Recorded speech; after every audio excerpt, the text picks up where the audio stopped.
Rules. அந்த rules எனக்கு இஷ்டத்துக்கு அப்பப்போ மாத்திட்டே இருப்பேன். அது கப்சிப்புன்னு கேட்டு ஃபாலோ பண்ணணும். அதை விட்டுட்டு ஏதாவது அடாவடித்தலை பண்ண நினைச்ச உன்னை கண்ட துண்டமா வெட்டி கழிச்சு போட்டுடுவேன். ஹொக்கும் டைகர் கா ஹொக்கும்.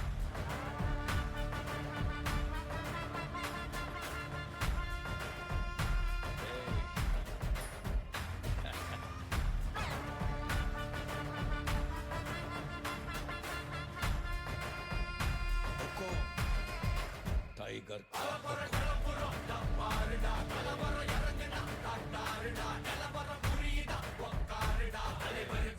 சூப்பர்